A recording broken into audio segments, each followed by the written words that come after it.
Hi hello నమస్తే welcome to Anantha TV.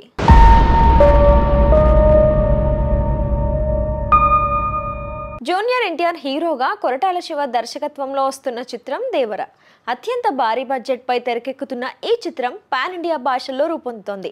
Bollywood beauty Janhvi Kapoor heroine గా నటిస్తోంది. దేవర గ్లిమ్స్ రిలీజ్ చేసిన నాటి నుండి అంచనాలు ఒక్కసారిగా పెరిగిపోయాయి.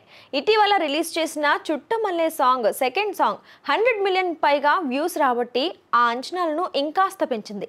ప్రస్తుతం షూటింగ్స్ ముగించుకున్న దేవర సెప్టెంబర్ 27న అత్యంత భారీ స్థాయిలో వరల్డ్ వైడ్ గా రిలీజ్ కానుంది. కాగా ఈ చిత్రం రన్ టైం తారక్ అభిమానులను కాస్త ఆందోళనకు గురిచేస్తోంది. దేవర మొత్తంగా 3 గంటల 10 నిమిషాల రన్ టైంతో రానుంది. ఇక అంత నిడివి ఉంటే కాస్త ఇబ్బందే అని చెప్పక తప్పదు. భారతీయుడు 2, అంటే సుందరానికి, టైగర్ నాగేశ్వరరావు వంటి సినిమాలు దాదాపు 3 గంటల వ్యవధితో వచ్చి ఫ్లాప్ గా మిగిలాయి. స్క్రీన్ ప్లేతో మ్యాజిక్ చేస్తూ సినిమాను నడిపితే తప్ప కొంచెం అటు ఇటు అయినా కూడా ఆడియన్స్ తిప్పికొడతారు. అదే ఇప్పుడు ఎన్టీఆర్ ఫ్యాన్స్ ను కలవరపెడుతుంది. కానీ దేవర ఇంకా సెన్సార్ జరగలేదని, అదయ్యాక ఫైనల్ రన్ టైం లాక్ చేస్తారని యూనిట్ సభ్యులు టాక్. ఇక మరోవైపు ఈ చిత్రాన్ని 2 తెలుగు రాష్ట్రాలలో సితారా ఎంటర్టైన్మెంట్స్ నిర్మాత సూర్యదేవర నాగవంశీ కొనుగోలు చేశారు.